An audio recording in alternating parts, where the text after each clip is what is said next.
Welcome back. You're listening to Houston Real Estate Radio. I'm your host, Shannon Register, and I'm speaking today with Beth Gilleland from Klein ISD, and I want to talk with her about parents dealing with their students and all this technology we have. You know, our students are using just as much technology as we are, and so much sooner in life than we ever did. And so I want to talk about how to handle that.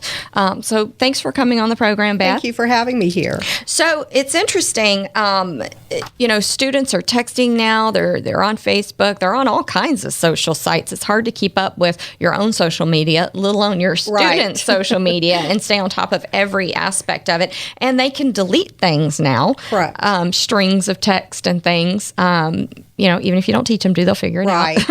That's correct. So how does a parent stay on top of that? You know, I think that there are different avenues for that. Some of the really successful situations I've heard of is parents telling children that they can absolutely have access to social media because it does foster connectedness. However, we're going to be watching. And we might have access to that may mean we're going to have access to your account if it's Facebook and other types of social media such as that. And it also can mean that we're going to be in the room when you're using it. And it may seem a little bit extreme for that, especially the older that they get, but it really is just that protective factor in watching the kids because they're, like you mentioned, there's so much out there that they can engage in that can be risky. So when students are engaging in social media and as a parent, you're kind of monitoring it and everything's just normal, blah, blah, blah, you know, and then you see something that triggers a reaction from you, right? You know, they're using inappropriate language. Someone's saying something to them they shouldn't be saying. They're saying something to someone else they shouldn't be saying.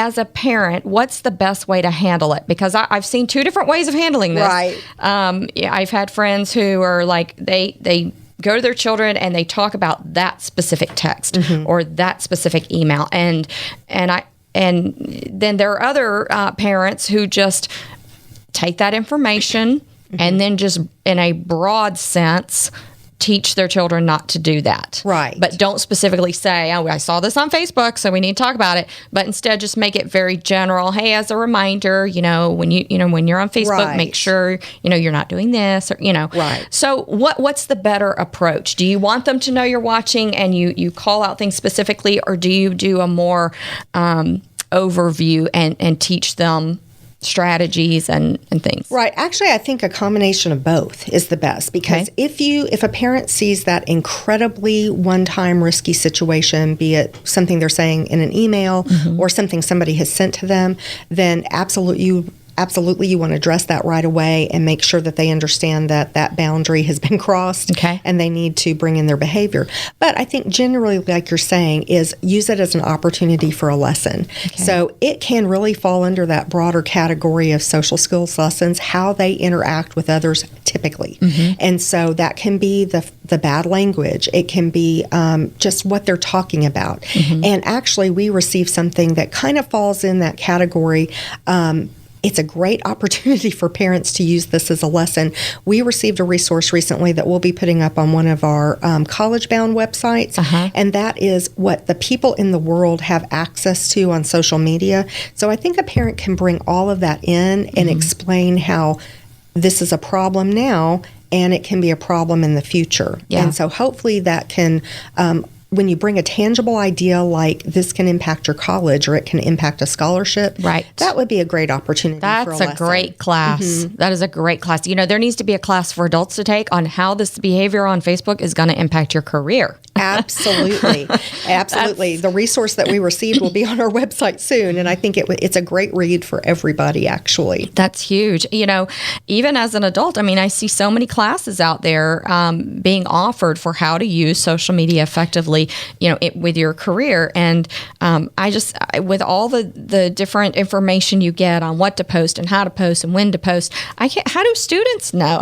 How do they figure this out? And you're right. They don't know unless we show them. And so what is so great is about bringing in any type of information that's really tangible, especially from colleges, from employers. big employers, little employers, and scholarship personnel, because we can bring in tangible examples where, say, for example, somebody has lost a scholarship because of something that they really innocently posted. Also leading into jobs, because what our understanding is when we go to conferences that employers, colleges, and scholarship personnel are looking at everything that's on social media, pictures especially, and then postings. And while they can delete some things, I think there's other programs that these people are able to have access to that retrieve that content. Oh, wow. Right. So I think they don't know, and I think it's our job to get in there and shed some light on it. What do you think about there are so many different ways people go on social media. Let's talk about Facebook, just using that as an example. Right. I know there's so many sites out there. Let's talk about that one, because that's the one most people are familiar with. Okay, so on Facebook, there are people who go on there and just troll. I call them trollers. Correct. They're just peekers. They just want to see what everyone's doing. They never post anything. Right. You go look at their profile and they have they posted 6 months ago. Correct. They just troll around, and that's fine. That's what they're comfortable with. Right. And then there are other people who are posting 5 times a day. And you know everything about them. You know what they eat. You know what they do. You know what they like. You know everything, Correct. right? So you have to find a balance. What do you recommend to students on finding that balance? That's absolutely, because a lot of that's personality. Point. It absolutely is. And of course, we don't want to quash their personality. Right. But I think the way to approach it is safety. For example, that person who is posting over and over and over, I am at Gringo's and I am at, so-and-so. It really does become a matter of personal safety. And so I think if we start to train them that's a lifelong situation. If you're posting you're away from your home, for example, that leaves your home at an opportunity for a problem. If you're posting you're at some location and somebody you don't want to know where you are exactly at that time sees it. So we're trying to approach it by safety. So I know for teenagers, I have all these friends who tell me these things about teenagers. I'm glad I don't have any right now. So, girls are watching their boys, the boys they're interested in, almost like stalking, right? And then boys are doing the same thing with girls, and they're keeping up with these friends. Is that healthy?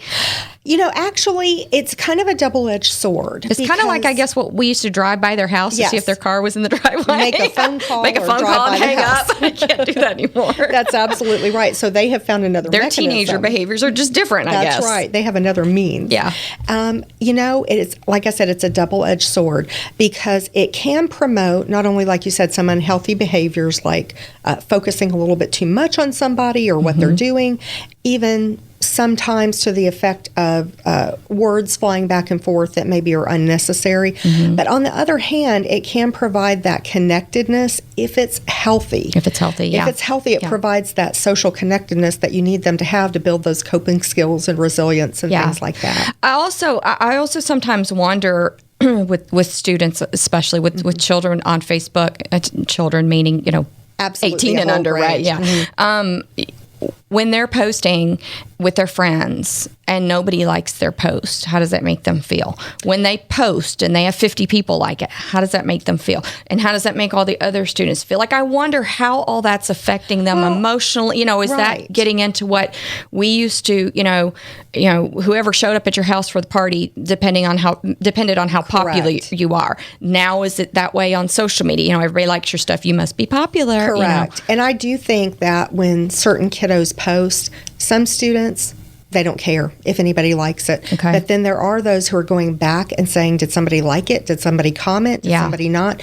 And so I think... And they start questioning themselves. Absolutely. And it starts to go to worthfulness and what my value is. So it can be a problem. Yeah. And, we did a whole show on suicide prevention. And I wonder how these social media things, what we're talking about right now, how this affects students and their, Right. Because sometimes that stuff in the cloud becomes reality for them.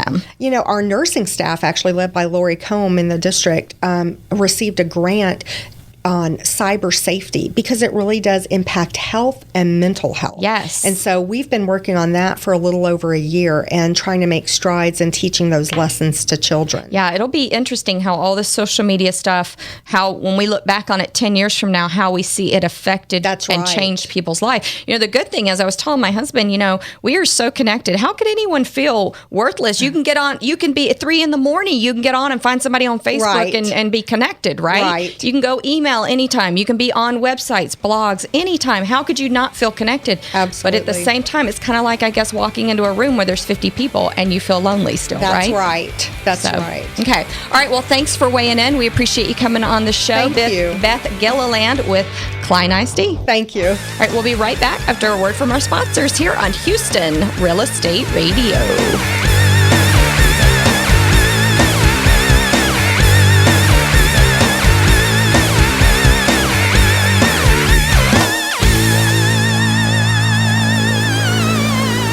People often find themselves in need of storage and moving, but don't want the hassle and stress. Sound familiar? Well, at Zippy Shell, we make storage and moving easy. Zippy Shell will deliver a storage container to your home or business. You load it at your leisure, and we'll take it to one of our safe, convenient storage facilities, or ship it to your final destination. We treat your stuff like it's our stuff, because we understand you're not just giving us your belongings, you're giving us your trust. Zippy Shell.